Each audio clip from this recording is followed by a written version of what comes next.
read this book. The title is Thinking Fast and Slow. And I think it was a really good book. At first, I thought it would be really boring, and if it was, it would have been a disaster because how am I supposed to read a very long and very boring book? But to my relief, it was actually pretty fun. In the first chapter or two, the book discusses System 1 and System 2. So System 1 is like what you think intuitively, like when you look at the picture of someone frowning, when you think, okay, that's somebody who's very angry, that is System 1.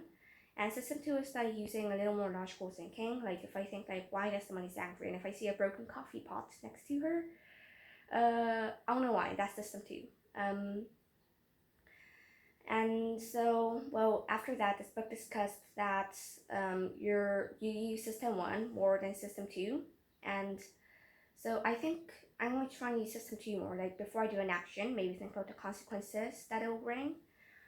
I think one thing I liked about this book was the problems in between the chapters. I think it really like helped me be engaged in the book, like keep my attention from drifting, and like it made the entire book way more fun. I think my favorite one was the one about Linda, where after describing her interests and life history, it asked which of two options were most likely, and I picked the right answer. So I think I was really proud of that, but I got the Tom W one really wrong, so I guess computer scientist too, but now I know why it's wrong, so yeah, that's good. And I think my favorite chapter of all of these, like this had a lot of chapters, but my favorite was chapter 34. It was called Phrased in Reality, and it was like about how the same opinion, when it's phrased in different ways, it can like bring difference to people's reactions to it. Like if you go to your favorite grocery store and you see a snack and you're really hungry, you want to buy it, you're more likely to buy a snack that says 90% fat free than a snack that says 10% fat, even if it conveys the same information.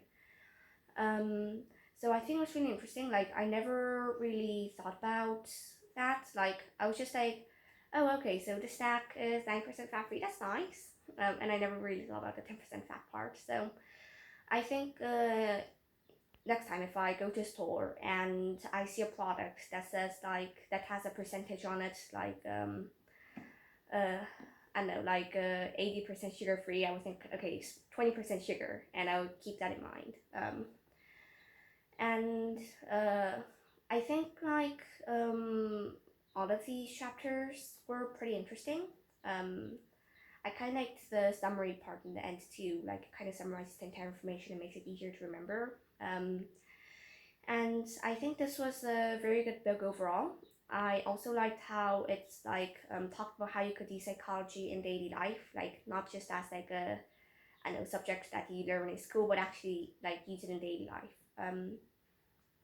So I think like after reading this book, I will be able to convince people more effectively, like phrasing the same opinion in different ways, as I said.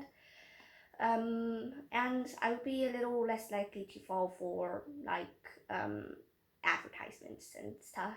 So maybe like improve my critical thinking and stuff. So anyway, it was a really good book and I really enjoyed it. And I hope you get to read it too. And have a good day. Bye.